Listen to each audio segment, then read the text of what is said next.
This is an exciting week. First off, it's Shabbos Chanukah, the first of two that we're going to have this year. We're privileged this year to have two Shabbos Chanukas. Second off, it's Dvar Vayeshev.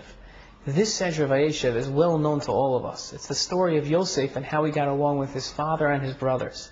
With his father, he got along great. Unfortunately, with his brothers, it was not the same. His brothers were jealous of his relationship with his father, and they got angered by the way Yosef talked to them, telling them his dreams of taking over and ruling over them. It was not a healthy relationship between the brothers, and it ended tragically, with Yosef first being thrown into a pit, and later being sold to a bunch of Arab merchants, Yisraelim, that were on their way down to Egypt, where he was brought to Potiphar's house, where eventually he became the head of the household, only to fall, where he was accused of rape by Potiphar's wife. He was thrown into jail, where he interpreted two dreams, and that's where the Sedra ends off.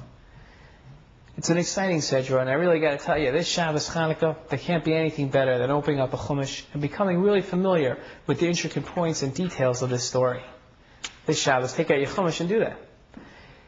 The Sedra starts off with the idea of Yaakov favoring Yosef. And the question is really, what caused him to favor Yosef? Why, of all of his sons, he had 12 of them, did he pick Yosef?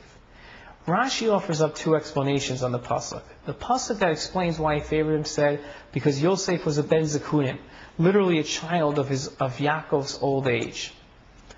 The first opinion Rashi brings to explain this is our Chachamim in the Medrash.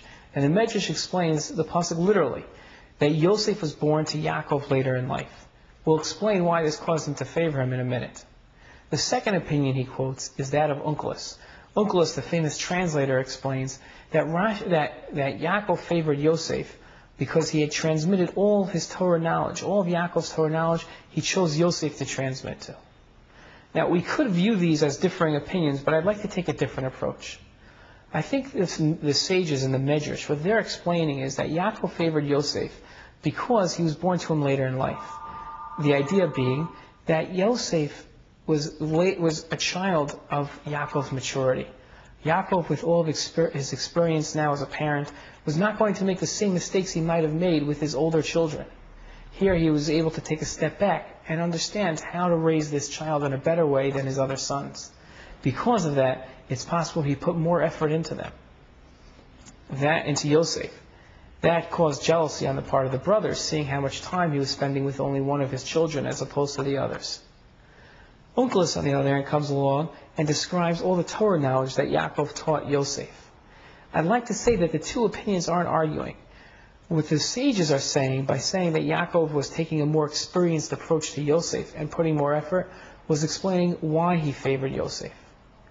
What Onkelos is explaining is how it came about, how Yaakov favored Yosef. How was it that he favored Yosef? By teaching him more Torah than the other brothers.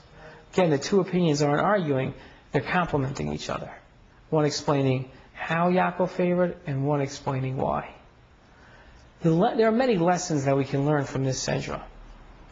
But the one I'd like to choose is to show the importance of experience. Yaakov understood that now that he was more experienced, he was going to raise a better child. Not that the child could be better, or was born naturally better, but rather as a parent, he was better equipped to raise this child. With age and experience comes wisdom. And that's exactly what Yaakov had. And young hotshots like us have to understand that. We have to see the value in age and experience and the wisdom that comes along with it. Next week we'll discuss Yaakov's fault and the problems that came about when he tried to use that experience and wisdom and he overstepped boundaries, favoring children, which is something that the sages fault him for. That we'll have to wait for next week. Good Shabbos. Enjoy.